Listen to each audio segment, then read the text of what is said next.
உங்கள் அனைவரையும் சந்திப்பதிலே மிகுந்த சந்தோஷம். ஆண்டவர் உங்களை ஆசீர்வதிப்பாராக. இன்றைய நாளிலும் நாம் தியானத்துக்கு கொண்ட வேத பகுதி மத்தேயு 11ஆம் அதிகாரம் 28ஆம் வசனம். வருத்தப்பட்டு பாரம் சுமக்கிறவர்களே, நீங்கள் எல்லாரும் என்னிடத்தில் வாருங்கள், நான் உங்களுக்கு இளைப்பாறுதல் தருவேன்.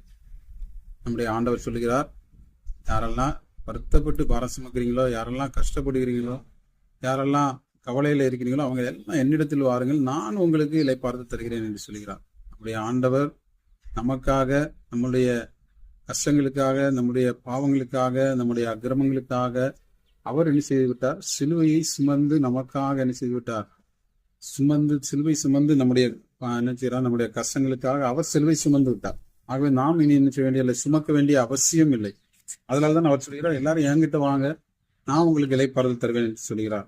மேலும் நம்ம அடுத்த வசனத்துல வாசிக்க முடியும், நான் சாந்தமும் மனத்தாழ்மையுமாய் இருக்கிறேன், என் முகத்தை உங்கள் மேல் ஏற்றுக்கொண்டு என்னிடத்தில் கற்றுக்கொள்ளுங்கள், அப்பொழுது உங்கள் ஆத்மாவுக்கு இளைப்பாறுதல் கிடைக்கும் என்று சொல்கிறார். நம்ம அவரிடத்துல நம்ம இருக்கிற நம்முடைய பாரத்தை எல்லாம், நம்ம நுகத்தை அவரிடத்துல கொடுத்துட்டு அவருடைய நுகத்தை நம்ம வாங்கி கொள்ளும் பொழுது நமக்கு நிச்சயமா அது நம்ம அழுத்தாது, நம்ம பாரம் நம்மளை அழுத்தாது என்று நம்ம பார்க்கிறோம். ஆகவே நிச்சயம் நம்ம பாரத்தை எல்லாம் ஆண்டவரிடத்துல சொல்லுவோம்.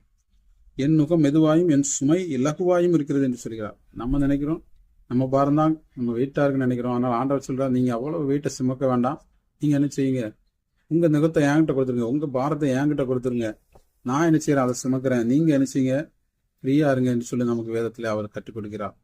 நாம் என்ன செய்வோம், நம்ம எந்த பாரமா இருந்தாலும், நம்முடைய கவலைகளா இருந்தாலும் சரி, நம்ம ஆத்துமாக்களுக்கு அவர் இளைப்பாறுதல் தர வல்லமையுள்ள ஒரு ஆண்டவராக இருக்கிறார்.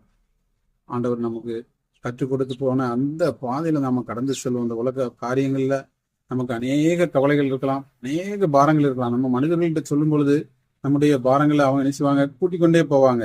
கவலைகள் மேல் கவலை நமக்கு அதிகரித்து கொண்டே இருக்கும். ஆனால் நம்ம ஆண்டவரிடத்துல நம்ம ஒவ்வொரு நாளும் நம்மளுடைய பாரங்களை இறக்கி வைக்கும் பொழுது நிச்சயம் நீங்க உங்க பாரங்களை எல்லாம் என்மேல் வைத்து விடுங்கள் என்று ஆண்டவர் சொல்கிறார். நம்ம அவர் மேல வச்சுட்டு என்ன செய்யறோம், நம்ம கவலை இல்லாம இருக்கணும். அப்பொழுது என்ன செய்வார்? ஆண்டவர் நமக்கு நம்மளை ஆசீர்வதிக்கிறார், நம்மளுடைய ஆத்மாக்களுக்கு இளைப்பாறுதல் கொடுக்கிறார். ஆகவே நாம் ஒவ்வொருவரும் செய்ய வேண்டிய காரியம் என்னவென்று சொன்னால், நாம சுமக்கிற சுமையை ஆண்டவர் மேல நம்ம கொடுத்துருவோம். ஆண்டவர் அதற்கு தயாரிக்கிறார். யாருமே நம்ம கவலையோ நம்ம பாரத்தையோ சுமக்க தயாராக இந்த உலகத்துல கிடையாது. ஆனா ஆண்டவர் சொல்றாரு, நான் உங்க பாரத்தை சுமக்கிறேன், உங்க கவலைகளை நான் சுமக்கிறேன், அதை நான் மாற்றுகிறேன். என்னுடைய நுகத்தை, அவர் சொல்ற காரியம் எல்லாம் என்ன செய்யணும்னா, என்னுடைய நுகத்தை ஏற்றுக்கணும். நம்ம அவருடைய நுகத்தை ஏற்றுக்கொள்ளணும்.